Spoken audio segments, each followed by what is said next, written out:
पाकिस्तान ने भारतीय राज्य गुजरात में साल 2002 में हुए दंगों को लेकर बीजेपी नेता की टिप्पणी पर गहरी चिंता जाहिर की है। पाकिस्तान के विदेश मंत्रालय ने बयान जारी करके कहा है कि ये टिप्पणी साल 2002 के मुस्लिम विरोधी गुजरात दंगों में बीजेपी के नेतृत्व के सीधे शामिल होने की पुष्टि है। पाकिस्तान का कहना है कि साल 2002 के गुजरात दंगे में 2000 से ज़्यादा मुसलमान मारे गए थे। बयान में कहा गया है कि गुजरात के पूर्व मुख्यमंत्री शंकर सिंह वाघेला के हाल के बयान ने लंबे समय से पाकिस्तान के रुख की पुष्टि की है। गुजरात दंगों को लेकर लंबे समय से पाकिस्तान ये दावा करता रहा है कि उस समय गुजरात के मुख्यमंत्री रहे और मौजूदा प्रधानमंत्री नरेंद्र मोदी की अगुवाई वाली बीजेपी सरकार मुसलमानों की हत्या और हिंसा को भड़काने के लिए जिम्मेदार थी। पाकिस्तान की ओर से जारी बयान में केंद्रीय गृह मंत्री अमित शाह की टिप्पणी का भी जिक्र किया गया है।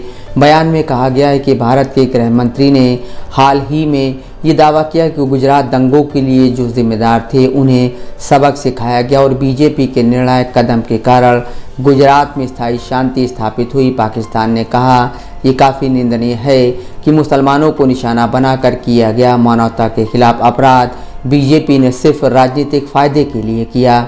बयान में कहा गया ये खेद की बात है कि गुजरात में हुई त्रासदी के 2 दशक बाद भी बीजेपी एक बार फिर अपनी विभाजनकारी नीतियों के तहत इसे भुनाने में लगी है। पाकिस्तान का कहना है कि बीजेपी सरकार के तहत भारत का अपने अल्पसंख्यकों खासकर मुसलमानों के प्रति व्यवहार भेदभावपूर्ण, अपमानजनक, नफरत और हिंसा से भरा है। पाकिस्तान ने बयान में कहा इस साल जून में भारत के सुप्रीम कोर्ट ने मौजूदा प्रधानमंत्री और उस समय के गुजरात के सीएम को 2002 के दंगों में उनकी भूमिका को लेकर क्लीन चिट दे दी थी। सुप्रीम कोर्ट ने 11 याचिकाओं को खारिज कर दिया, जिनमें से एक याचिका राष्ट्रीय मानवाधिकार आयोग की थी। इन याचिकाओं में 2002 के गुजरात दंगों की स्वतंत्र जांच की मांग की गई थी। बयान में ये भी कहा गया है कि इस तथ्य से इनकार नहीं किया जा सकता कि भारत के मौजूदा प्रधानमंत्री के साल 2014 तक अमेरिका समेत कई देशों में जाने पर पाबंदी लग गई थी और इसकी वजह थी गुजरात के सीएम के रूप में उनका खराब मानवाधिकार रिकॉर्ड। पाकिस्तान ने भारत के कानूनी और प्रशासनिक मशीनरी पर भी सवाल उठाए हैं और आरोप लगाया है कि भारत में बीजेपी आरएसएस का हिंदुत्व एजेंडा चलाया जा रहा है। अपने बयान में पाकिस्तान ने भारत से अपील की है कि वो गोधरा की घटना और गुजरात दंगों की जांच के लिए एक स्वतंत्र जांच आयोग का गठन करे ताकि दोषियों को सज़ा मिल सके। पाकिस्तान ने अंतर्राष्ट्रीय समुदाय और ख़ासकर मानवाधिकार कार्यकर्ताओं से इस मामले को गंभीरता से लेने की अपील की है और कहा है कि भारत में इस्लामोफोबिया के मामले पर भी ध्यान दे। पाकिस्तान ने भारत सरकार से कहा है कि वो वहां अल्पसंख्यकों खासकर मुसलमानों के अधिकारों और उनके जीवन की सुरक्षा सुनिश्चित करें। गुजरात में इस समय विधानसभा चुनाव की धूम है। वहां 1 और 5 दिसंबर को मतदान होना है, जबकि इसके नतीजे 8 दिसंबर को आएंगे। गुजरात के पूर्व मुख्यमंत्री शंकर सिंह वाघेला ने पिछले दिनों गोधरा का जिक्र करते हुए कहा था कि अगर गोधरा हिंसा नहीं होती तो बीजेपी सत्ता में नहीं आती। न्यूज़ वेबसाइट न्यूज़ लॉन्ड्री से बात करते हुए शंकर सिंह वाघेला ने कहा था अगर गोधरा में दंगे ना होते, डब्बों को जलाया ना गया होता और राजधर्म उस समय निभाया गया होता तो बीजेपी के सत्ता में आने का सवाल ही नहीं था। गुजरात में रक्षक ही भक्षक बन गए। पिछले दिनों बीबीसी के साथ बातचीत में भी शंकर सिंह वाघेला ने कहा था कि 2002 के दंगों के बाद अटल बिहारी वाजपेयी नरेंद्र मोदी को मुख्यमंत्री पद से हटाना चाहते थे, लेकिन अडवाणी अड़ गए थे।